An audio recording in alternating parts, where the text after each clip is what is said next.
أعوذ بالله من الشيطان الرجيم. بسم الله الرحمن الرحيم. ومن أحسن قولا ممن دعا إلى الله وعمل صالحا وقال إنني من المسلمين. ولا تستوي الحسنة ولا السيئة ادفع بالتي هي أحسن فإذا الذي بينك وبينه عداوة كأنه ولي حميم. صدق اللہ العظیم. مکہ کی اس فضا کے اندر اللہ تبارک و تعالیٰ اہل ایمان کو گائیڈ لائن دے رہا ہے کہ اے ایمان کا دعویٰ کرنے والے انسانوں، مکہ کے قریش چاہے تمہیں جتنا ہی تنگ کریں، لیکن تم نے انسانیت کے سامنے اللہ کی دعوت پیش کرتے چلے جانا ہے. اس شخص سے زیادہ بات کس کی حسین ہو سکتی ہے جو انسانیت کو اللہ کی طرف بلاتے ہیں. وَمَنْ أَحْسَنُ قَوْلًا مِّمَّنْ دَعَا إِلَى اللَّهِ.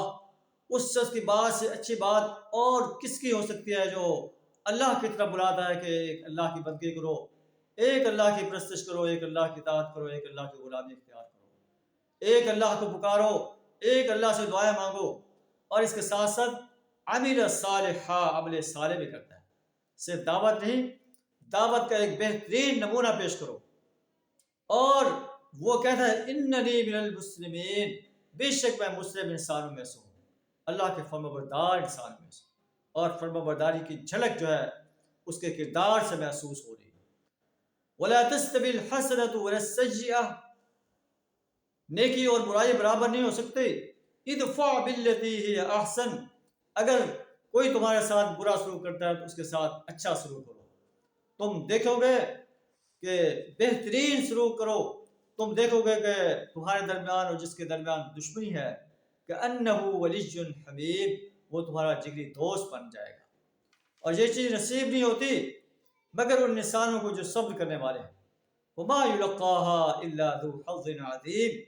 اور یہ چیز نصیب نہیں ہوتی بلکہ بڑے نصیبے والے انسانوں کو نصیب ہوتی ہے کہ انسان گالیوں کے مقابلے میں دعا دیتا چلا جائے، پتھروں کی بارش کے مقابلے میں ان کی زبان سے خیر کے الفاظ، ہدایت کے الفاظ جو ہے جاری ہوں. وَإِمَّا يَنزَغَنَّكَ مِنَ الشَّيْطَانِ نَزْغٌ فَاسْتَعِذْ بِاللَّهِ. اگر شیطان تمہیں اکسائے کہ تم ان کی برائی کا جواب برائی سے دو، فَاسْتَعِذْ بِاللَّهِ، اللہ کی پناہ طلب کرو. یہ کتنی بڑی گائیڈ لائن ہے کہ اللہ کی پناہ طلب کرو کہ تم سے کوئی ایسے الفاظ ادا نہ ہوں جو دشمن کے ایمان لانے میں مانع ہو جائیں. انہ هو السمیع العلیم، بے شک اللہ سمیع و علیم ہستی. اللہ تعالیٰ ہمیں ان سنہری ہدایات پر عمل کرنے کی توفیق عطا فرمائے. وآخر دعوانا الحمد للہ رب العالمین.